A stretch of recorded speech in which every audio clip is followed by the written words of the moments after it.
Thank you, Mr. Speaker. Earlier this week, there were a few votes, very important votes that occurred on complex issues that I'd like to discuss here today. They were with regards to House Concurrent Resolution 75 and House Concurrent Resolution 121, which is the one I will discuss now. Make no mistake, House Concurrent Resolution 121 is a war bill.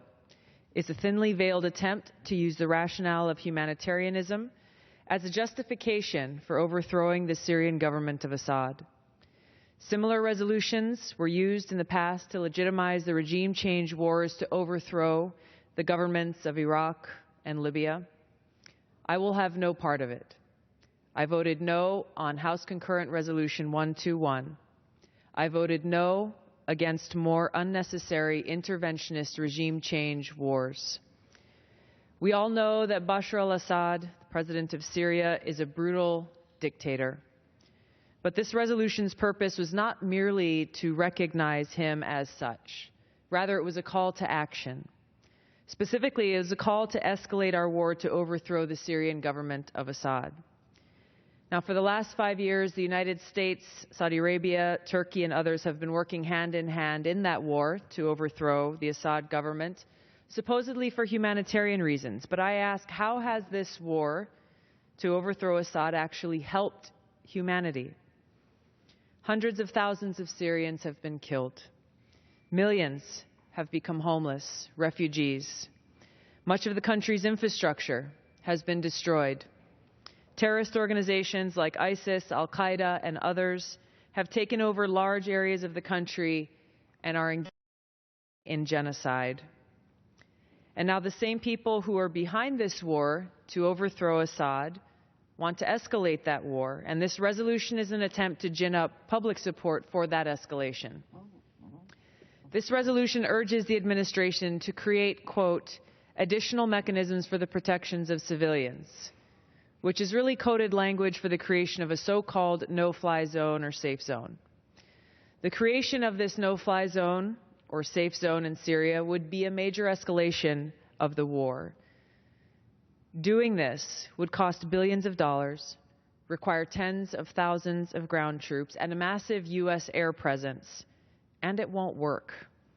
Furthermore, it will likely result in a direct confrontation between the United States and Russia. Fortunately, President Obama has thus far opposed implementing such a so-called no-fly zone and has resisted pressure to escalate this war in this way. The fact is that the main area currently in Syria where Christians, Alawi, Shia, Druze, Yazidis, and other religious minorities can practice their faith without fear of persecution are in the Syrian territories where Assad maintains control. Therefore, the overthrow of Assad would worsen the genocidal activities by ISIS and al-Qaeda and other terrorist organizations against Christians, Alawis, and other Syrian religious minorities. If the U.S. has learned nothing else from Iraq and Libya, we should have learned that toppling ruthless dictators in the Middle East creates even more human suffering and strengthens our enemy, groups like ISIS and other terrorist organizations in those countries.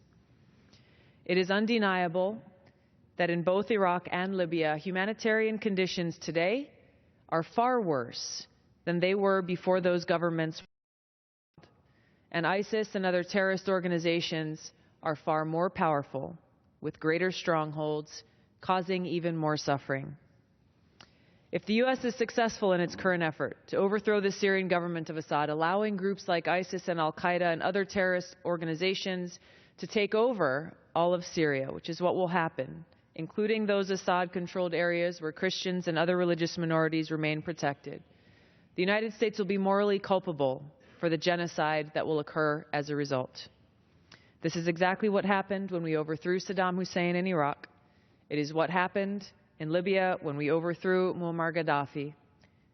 To do the same thing over and over and expect a different result is the definition of insanity.